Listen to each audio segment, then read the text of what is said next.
Good morning, Facebook, YouTube, and Twitter. This is Rich again, back for your first video blog of the day for Wednesday, April 29th, 2015, around 7:04 in the morning in Billerica, Massachusetts. Gonna be another nice and sunny day. Highs in the low 60s. Some news to report. The Toronto Blue Jays beat the Boston Red Sox by a score of 11-8.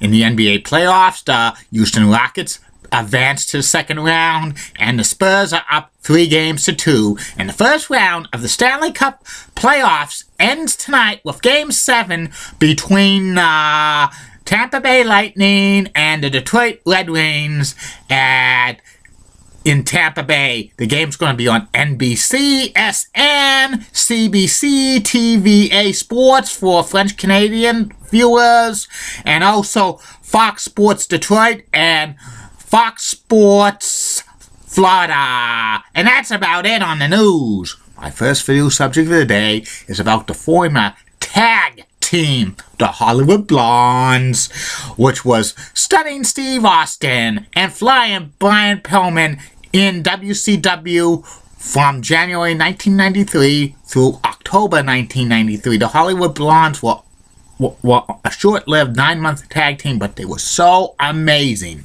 The background on the Hollywood Blondes: WCW paired Flying Brian Pillman, who recently turned heel in September of 1992, with Stunning Steve Austin, another heel who was part of the Dangerous Alliance group, but when they disbanded, WCW didn't have too much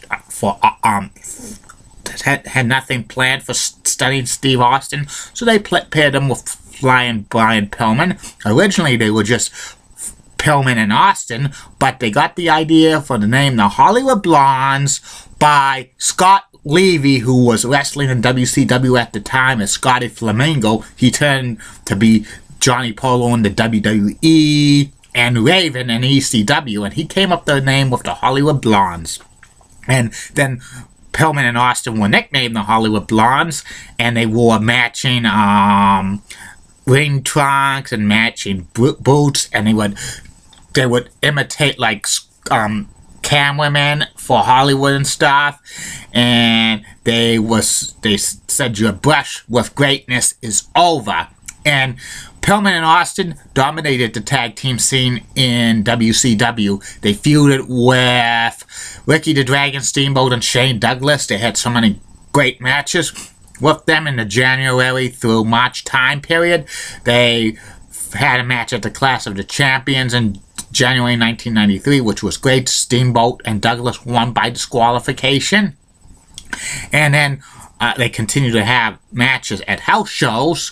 Pillman and Austin, the Hollywood Blondes, beat Steamboat and Douglas on a March 2nd TV taping of the Power Hour, but that was not shown on television until March 27th, 1993.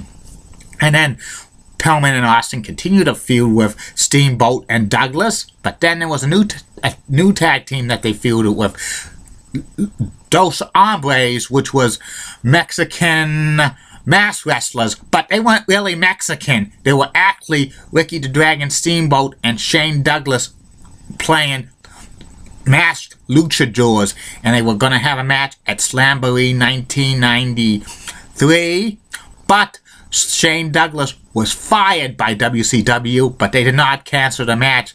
They had Ricky the Dragon Steamboat under the mask, and the other one was either Tom Zink or Brad Armstrong. Depends what you hear it from.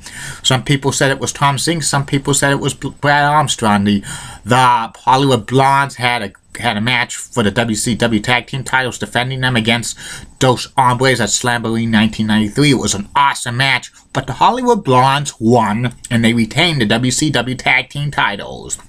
And then they feuded with the Horsemen, the Nature Boy, Ric Flair, and Arn Anderson, and they had a scheduled match for 2 out of 3 falls at the Clash of Champions in June of 1993.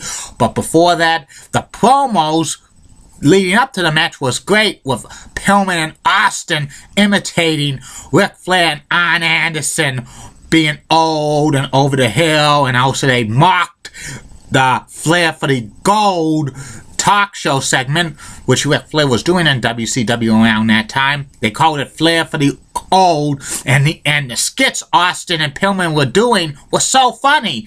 I laughed at these. These were great. And then Pillman and Austin, the Hollywood Blondes, defended the WCW tag team titles against Flair and Anderson at the Clash of Champions 2 out of 3 falls. Flair and Anderson won the first fall, and Flair had Pillman in the figure 4 leg lock, and they were going to win the WCW tag team titles, but Barry Windham interfered and cost Flair and Anderson the match. Flair and Anderson won that second fall by disqualification, but titles do not change hands in disqualifications or countouts and stuff. So Pillman and Austin, the Hollywood Blondes, retained the WCW tag team titles. Then they feuded with Arn Anderson and Paul Roma, and they had a feud over the summer of 1993, which was good. They had a match at Bash at the Beast 1993, which was good for the WCW tag team titles. The Hollywood Blondes retained the titles by hook or by crook, and they're going to have a Clash of the Champions rematch in August of 1993, but Pillman blows out his ankle and had to miss some time, so Pillman was substituted for Lord Steven Regal, who was a de facto WCW tag team title, and Roma and Anderson beat Austin and Regal for the WCW tag team titles. And then when Pillman was getting ready to return, the WCW decided to break up the Hollywood Blondes for political reasons.